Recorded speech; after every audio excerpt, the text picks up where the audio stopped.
Welcome back to Transforming Lives with Prophetess Rein. It's me, your host, and I am here with another Authentic Worship Monday. And the question that we have been asked is, are prophecies aborted if given prematurely? Now, I thought that was a great question because it speaks to mindset. And there's some things that we need to understand when we're talking about our ability to abort a promise from God and can prophecies be given prematurely? All right, so we're going to make a couple of assumptions. The first assumption we're going to make is that the person the prophecy is being given to is someone that God knows is eventually going to say yes to God, is committed, devoted to God. The other assumption that we're going to make is that the prophet is a true prophet of God and is legitimately hearing from God. Because in order to answer this question, there are some things we need to dismiss. If you did not see the Authentic Worship segment on Can You Abort a Promise from God, I want you to go back now and look at that because it's important to understand that before we get to here. Because in that, just to briefly reiterate, I don't want to take up a lot of time going back over that. There's a lot of good information in that and some biblical references that I gave you that are going to be good for you to go back and look at to prove the point that I'm about to make. So when I say that we cannot abort a promise from God, you need that video in order to understand why we can't, okay? But I will say a little bit here.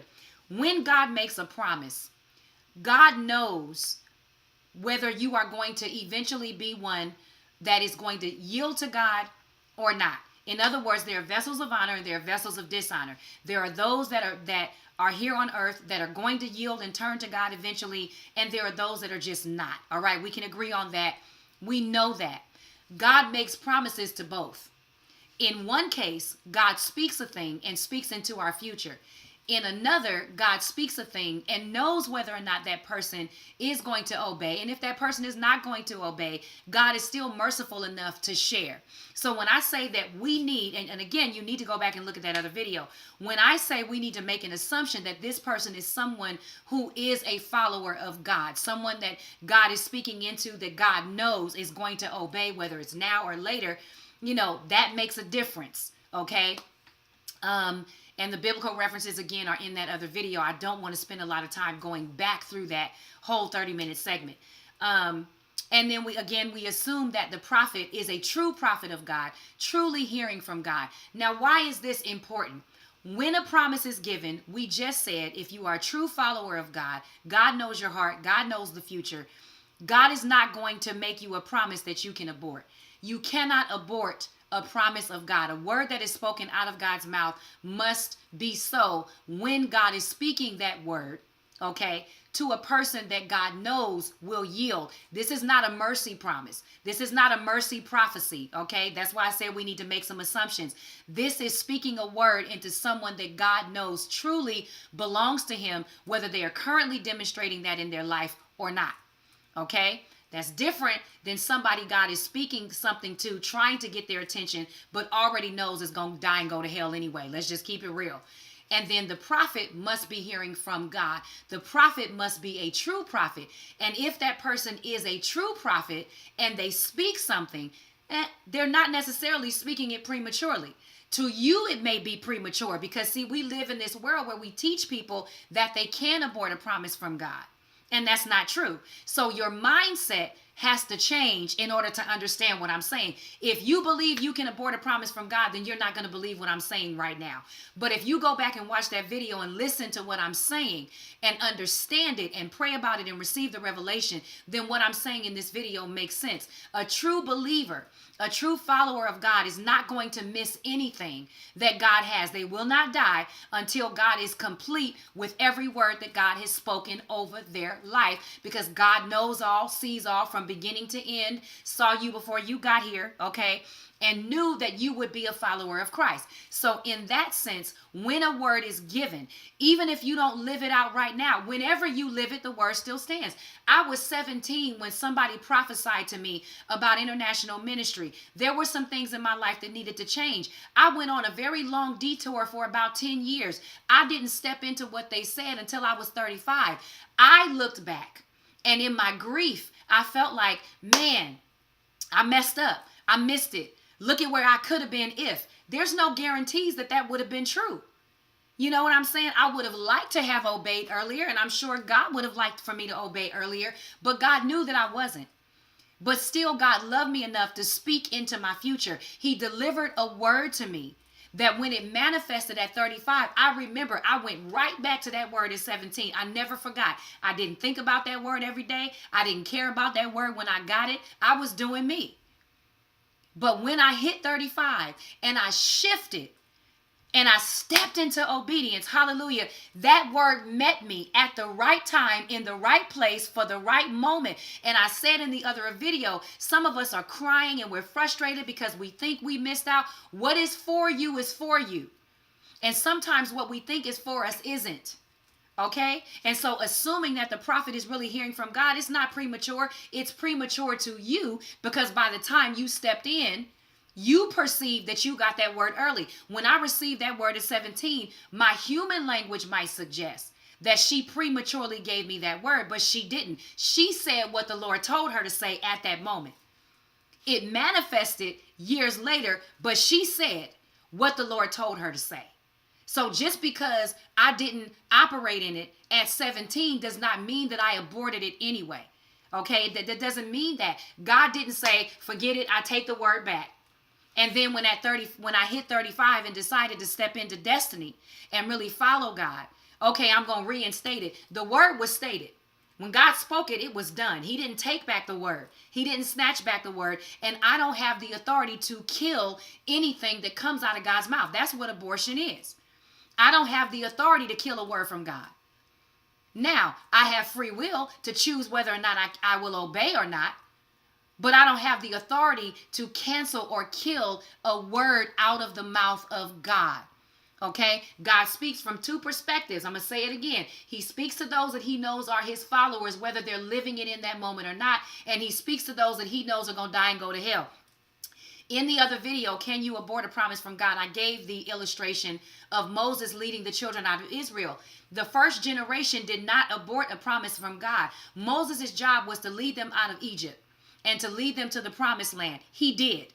That generation died out, okay, because they were rebellious. God knew that was going to happen before he pulled them out of Egypt. But he did not lie about his promise. Their children got to see the promised land. Were they not Israelites? So he did lead the promised children into the promised land.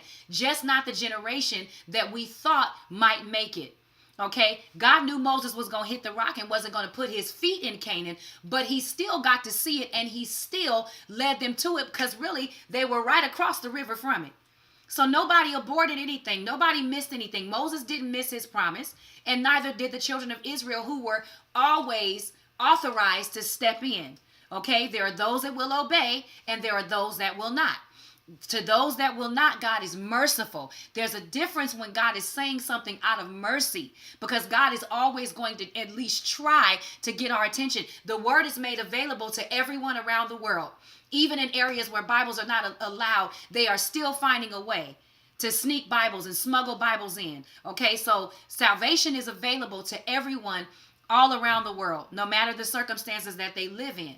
God knows who's going to choose it and who's not. God knows who's going to choose Christ and who's not. For the followers, the true followers of Christ, a promise cannot be aborted. If God said it, you got to see it. Otherwise, God is a liar. And number 23:19, it says, he's not man that he should lie. God doesn't lie about anything. So yes, he may have spoken over your life when you were a teenager and you didn't operate in it until you were 35 like me. You did not abort anything. You got to the right place at the right time. We don't, God is not in heaven shocked by anything we're doing, going, oh my God, I got to regroup every day. God knew before you got here, before you were fashioned in your mother's womb. God knew when you would step in because your whole life is already written out. And I'm speaking to believers. I'm speaking to those that truly stand to inherit any promise of God because they are true followers of Christ or will become. So when we speak over people, it's not that they aborted. It's not that they aborted. That's not even possible when you are a true believer and true follower of Christ. Okay? You can be delayed if you want to use that language. In your mind, you abort. In your mind, you delayed. Okay? In God, who operates out of time, knows all. It's not a delay to God. It's every moment operates when it's supposed to in divine time. And I want to set somebody free because I have heard people say things like, I was supposed to be with him, but. Okay? God knew you weren't going to end up with that person, whether it was their fault or yours. And so in your mind, you may think you aborted it, but there might have been some things that God was trying to do at that time. But that doesn't necessarily mean God promised you that person. I want to be very clear because there was a season of testing that I was going through. And the Lord let me know that I was being tested. And the person that was in my life, the Lord said to me, he could have had you if he passed the test. That did not mean that I missed out on anything. Okay? He might look at it and say he missed out, but God knew he was going to abort that. Not abort that, excuse me. That word is in my head. God knew that he was not going to yield to God at that time, but God still in his mercy presented something in front of him to let him know, hey, if you do this, this is an opportunity for you. But God knew he would pass up the opportunity operating in foolishness, but that does not mean that he aborted his promise for marriage altogether just because he didn't do right by me. And it doesn't mean that God, that I'm tragic now and I'm never going to get married because, because he didn't do right. God knew he wasn't going to do right. But for me, it was very clear because of what the Holy Spirit told me, I had to walk out a certain test to break certain cycles. And I don't have a lot of time to go into that. But that was my journey to walk. And God never said to me, on the other side of this, that's your husband. The Lord said to me, I'm using this to test you. It was very clear. And it's either going to work this way or work that way. That's what the Lord told me. And I had to walk it out. But in that, some cycles were broken. Sexual cycles were broken off my life. I saw myself stand for God in a way that I never had before. That's what my testing was about. And the same was true for him. But he chose to fall in another direction. Now, like I said, that doesn't mean that the promise for marriage in his life is over. It just means that he missed the opportunity to have something he could have had. Now, he could look at that and say, I aborted it. Sure, he could, because that's human language. That's our language. He could look at that and say, I missed out. Sure, he could, because that's human language. That's our language. That's how we relate and articulate and justify. But it doesn't mean that you miss it. And it doesn't necessarily mean that you can get something prematurely. What is given to you, assuming, again, that it's a real prophet. What's given to you is given to you when it's supposed to be given to you, whether it's early to you or not. So can there really be something premature delivered? Yes and no, because there are times that the Lord will show a prophet something, but it's not time to deliver that to the person. And if I were to deliver that and get ahead of God, I could be premature, but that's between me and God. I'm going to face whatever consequences I'm going to face with God. So in that sense, maybe something could be delivered prematurely, but assuming that the person is hearing from God when they deliver it, it isn't really premature. It's something that for whatever reason God chose for you to know at that time, even if you weren't going to walk it out until later. So I hope that answered that question. I would love to hear your feedback on it. Comment below. Make sure you subscribe to the channel. Share this with other people who need spiritual encouragement. Send us your questions to the email listed below in the box, and we will be sure to have one of our team members look at that. And if it's something that we feel led to discuss as God is leading, we surely will talk about it, and your topic could be one on our segment. I want to thank you again for tuning in to Authentic Worship Mondays. We'll be back as always next Monday with another segment of Authentic Worship, and you don't have to wait. Join us Wednesdays for Help Me Stand and Saturdays for Say Something, where in both of those segments we're committed to our transformation, our healing, and whatever is going to help us stand in our faith. Until next time, guys, be blessed.